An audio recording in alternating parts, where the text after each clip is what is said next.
Hello friends, मैं हूं Rishabh Kapoor websofttutorials.com से। इस ट्यूटोरियल में फ्रेंड्स हम बात करेंगे कंपैरिजन ऑपरेटर्स के बारे में। तो सबसे पहला है फ्रेंड्स इक्वल टू, जिसका सिंबल है डबल इक्वल टू साइन। तो सबसे पहले फ्रेंड्स मैं यहाँ पे दो वेरिएबल्स बना लेता हूँ। ए, इसकी वैल्यू मैं देता हूँ 10। एक मैं बना लेता हूँ बी, इसकी वैल्यू भी मैं देता हूँ 10। तो मैं इफ स्टेटमेंट यूज करता हूँ। मैं चेक करता हूँ if A is equal to B. तो आप फ्रेंड्स ध्यान दीजिए, मैं यहाँ पे डबल इक्वल टू यूज कर रहा हूँ। देन हम कोई एक्शन परफॉर्म करेंगे, तो मैं लिखता हूँ एको। मैं यहाँ पे लिखता हूँ वैल्यूज आर सेम। अगर ये कंडीशन फॉल्स हो जाती है तो ये एल्स ब्लॉक पे चला जाएगा और यहाँ पे हम प्रिंट करेंगे वैल्यूज आर नॉट सेम। तो फ्रेंड्स मैं ब्राउजर खोलता हूँ, तो आप देख सकते हैं वैल्यूज आर सेम, क्योंकि ए भी 10 है और बी भी 10 है। और फ्रेंड्स मैं आपको एक और बात बताना चाहता हूँ कि इस ट्यूटोरियल से मैं आपको इसका सोर्स कोड भी प्रोवाइड करूंगा। मीन्स जो भी मैं कोड लिख रहा हूँ वो भी मैं आपको प्रोवाइड करूंगा। तो फ्रेंड्स अगर ये कंडीशन यहाँ पे गलत हो जाती है, अगर यहाँ पे मैं 20 कर देता हूँ, तो आप देखेंगे values are not same. Means firstly इसने ये कंडीशन चेक की, ए 10 था लेकिन बी 20 था, तो इसलिए कंडीशन फॉल्स हो गई और ये एल्स ब्लॉक पे चला गया और इसने ये स्टेटमेंट प्रिंट कर दी values are not same. Means इसने ये मैसेज प्रिंट कर दिया। तो फ्रेंड्स मैं इस कोड को कॉपी कर लेता हूँ और जो कि मैं आपको बाद में वीडियो में एक लिंक के थ्रू प्रोवाइड करूंगा। तो फ्रेंड्स अब हम बात करेंगे नॉट इक्वल टू के बारे में। तो सबसे पहले फ्रेंड्स मैं इस कोड को रिमूव करता हूँ। मैं यहाँ पे इफ कंडीशन लिखता हूँ if $a not equal to $b। Means if a is not equal to b। ये आप सिंबल इसका चेक कर सकते हैं, ये है sign of exclamation and then equal to sign, sign of exclamation जो भी आप बोलते हैं। Then echo values are not same। Means अगर a और b एक दूसरे के इक्वल नहीं है, else echo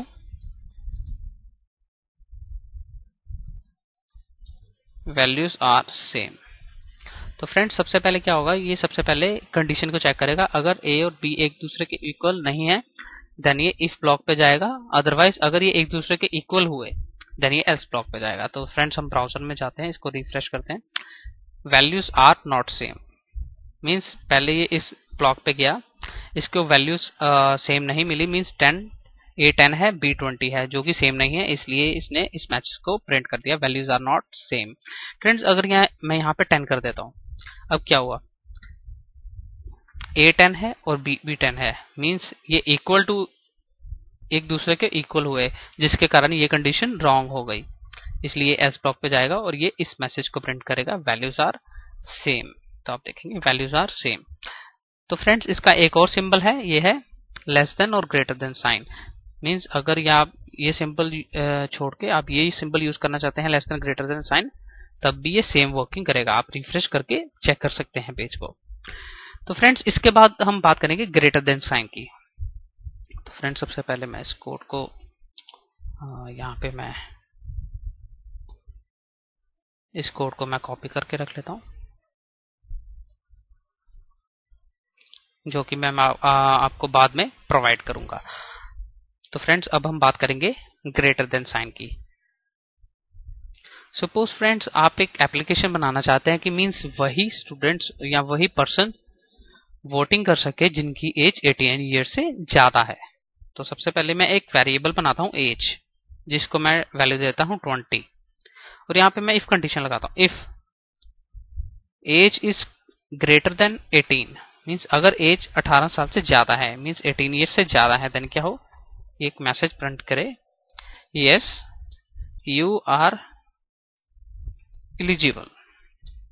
एल्स अगर ये कंडीशन फॉल्स हो जाती है then echo no you are not eligible. तो फ्रेंड्स मैं ब्राउजर में जाता हूँ, मैं रिफ्रेश करता हूँ, yes you are eligible. Means सबसे पहले ये इस कंडीशन पे गया, इसने चेक किया if age is greater than 18। Age हमने दी है यहाँ पे 20, जो कि 18 से ज्यादा है, इसलिए इसने इस ब्लॉक को एग्जीक्यूट किया। अगर फ्रेंड्स मैं यहाँ पे एज 17 कर देता हूँ देन क्या होगा? No you are not eligible means इसने चेक किया एज अगर 18 साल से ज्यादा है, 18 ईयर से ज्यादा है, देन इस ब्लॉक को एग्जीक्यूट करें, जो कि इस कंडीशन में रॉन्ग हो गया क्योंकि एज यहाँ पे 17 है, तो इसलिए एल्स ब्लॉक पे जाएगा और इसने प्रिंट किया no you are not eligible. तो फ्रेंड्स तो मैं इस कोड को कॉपी कर लेता हूँ, यहाँ पे मैं 20 कर देता हूँ। इस कोड को मैं कॉपी करके जो कि मैं आपको बाद में प्रोवाइड करूंगा।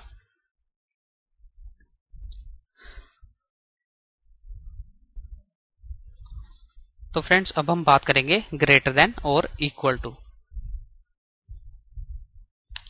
सपोज फ्रेंड्स आप यही एप्लीकेशन को थोड़ा सा चेंज करना चाहते हैं, मींस आप वो पर्सन वोट कर सके जिनकी एज 18 इयर्स या 18 ईयर से ज्यादा है।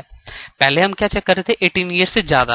अब हम चेक करेंगे 18 इयर्स या 18 ईयर से ज्यादा, मींस उसको कम से कम 18 इयर्स का होना चाहिए या 18 ईयर से ज्यादा होना चाहिए। तो मैं यहाँ पे सबसे पहले मैं यहाँ पे इफ कंडीशन लगाता हूँ, तो यहाँ पे मैं एज दे देता हूँ 18। मैं चेक करता हूँ इफ एज इज, सबसे पहले कंडीशन के हिसाब से हम इसको चेक करेंगे। If age is greater than 18 then क्या हो? एको यू आर एलिजिबल, जो कि हम ग्रेटर देन में कर रहे थे। मैं देन आपको कंपैरिजन बताऊंगा क्या फर्क है इसमें।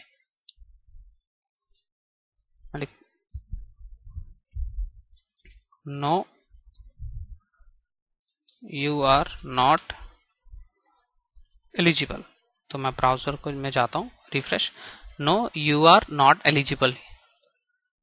फ्रेंड्स ये क्यों हुआ? क्योंकि हम यहाँ पे चेक कर रहे हैं एज 18 ईयर से ज्यादा होनी चाहिए, लेकिन यहाँ पे एज इक्वल टू 18 है, मींस ये 18 ईयर्स है ना कि 18 ईयर से ज्यादा। इसलिए इसने इस कंडीशन को यहाँ पे रॉन्ग कर दिया और ये एस ब्लॉक में चला गया।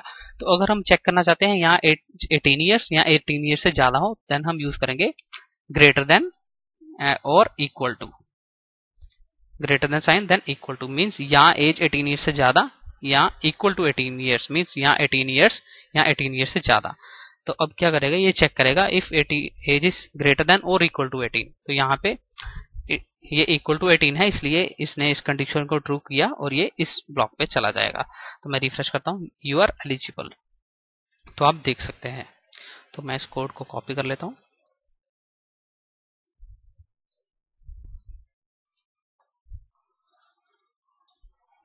तो फ्रेंड्स अब हम बात करेंगे लेस देन के बारे में। सपोज फ्रेंड्स आप एक एप्लीकेशन बनाना चाहते हैं जिसमें आप चेक करना चाहते हैं कि वही स्टूडेंट्स आपके स्कूल में एडमिशन ले सकते हैं जिनकी एज 9 ईयर्स से कम है। तो यहाँ पे मैं एक वेरिएबल बना लेता हूँ एज नाम का, और यहाँ पे मैं इसको वैल्यू दे देता हूँ 7। तो यहाँ पे मैं एक सबसे पहले इफ कंडीशन के थ्रू इसको चेक करूंगा। If age is less than 9 means अगर एज 9 ईयर्स से कम है, देन क्या हो? Echo you are eligible, else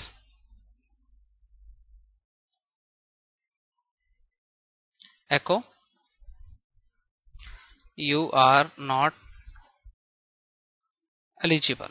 तो फ्रेंड्स मैं ब्राउजर में जाऊंगा और रिफ्रेश करूंगा, तो आप देखेंगे यू आर एलिजिबल।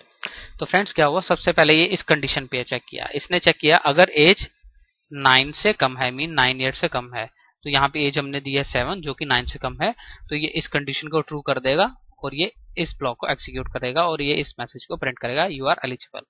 तो फ्रेंड्स अगर मैं यहाँ पे एज 10 कर देता, देन क्या होता? यू आर नॉट एलिजिबल, क्योंकि जो एज है वो 9 ईयर से बढ़ गई, मींस ये चेक कर रहा है कि एज 9 ईयर से कम होनी चाहिए, लेकिन 10 जो है वो 9 से बड़ा होता है, आपको पता ही है। तो इसने इस कंडीशन को रॉन्ग कर दिया, तो इसलिए एस ब्लॉक पे गया, इसने ये मैसेज प्रिंट कर दिया यू आर नॉट एलिजिबल।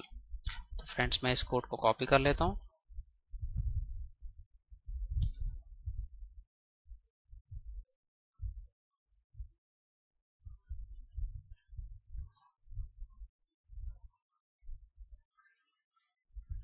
तो फ्रेंड्स अब हम बात करेंगे लेस देन और इक्वल टू। सपोज फ्रेंड्स मैं इसी एप्लीकेशन में थोड़ा सा चेंज करना चाहता हूँ। मैं चाहता हूँ कि वही स्टूडेंट्स एडमिशन ले सके जिनकी एज 9 ईयर्स या 9 ईयर्स से कम है। पहले हम क्या कर रहे थे कि 9 ईयर से कम होनी चाहिए। तो अब हम चेक करेंगे 9 ईयर्स या 9 ईयर से कम। जैसे मैं करता हूं यहाँ पे, if age is less than और इक्वल टू 9, और यहाँ पे मैं 9 कर देता हूं। Then echo you are eligible, else echo you are not eligible। तो फ्रेंड्स मैं ब्राउजर में जाता हूं, मैं रिफ्रेश करता हूं, यू आर एलिजिबल। तो फ्रेंड्स अगर मैं यहाँ पे इक्वल टू साइन हटा लेता हूं तो क्या होगा, you are not eligible means इसने सबसे पहले चेक किया अगर एज 9 ईयर से कम है तो ये इक्वल टू 9 है, जिसके कारण इसने इस कंडीशन को रॉन्ग कर दिया और ये एल्स ब्लॉक पे चला गया, यू आर नॉट एलिजिबल। अगर मैं यहाँ पे लेस देन इक्वल टू 9 कर देता हूँ मीन्स या 9 ईयर्स या 9 ईयर से कम, तो इस केस में ये 9 ईयर्स के इक्वल हो गई, जिसके कारण ये इसने इस कंडीशन को ट्रू कर दिया और ये इसने इस ब्लॉक को एग्जीक्यूट किया और मैसेज प्रिंट किया, यू आर एलिजिबल। यहाँ पे अगर मैं 8 7 6 5 कुछ भी लिखता हूँ देन ये करेगा यू आर एलिजिबल, क्योंकि वो भी लेस देन 9 है। तो फ्रेंड्स ये था कंपैरिजन ऑपरेटर्स के बारे में। फ्रेंड्स एक और कंपैरिजन ऑपरेटर होता है जो कि होता है ट्रिपल इक्वल टू साइन, जिसके बारे में मैं आपको डिटेल में नेक्स्ट ट्यूटोरियल में पढ़ाऊंगा। तो फ्रेंड्स अगर आपके जहन में कोई क्वेश्चन अराइज हो रहा है तो आप मेरे डिस्कशन फोरम पे जा सकते हैं, यहाँ आप कमेंट कर सकते हैं। मेरे ट्यूटोरियल को देखने के लिए धन्यवाद। मेरे चैनल को सब्सक्राइब करना ना भूलें ताकि आपको मेरे वीडियोस के बारे में रिसेंट अपडेट्स मिलती रहे। हम नेक्स्ट ट्यूटोरियल में मिलते हैं।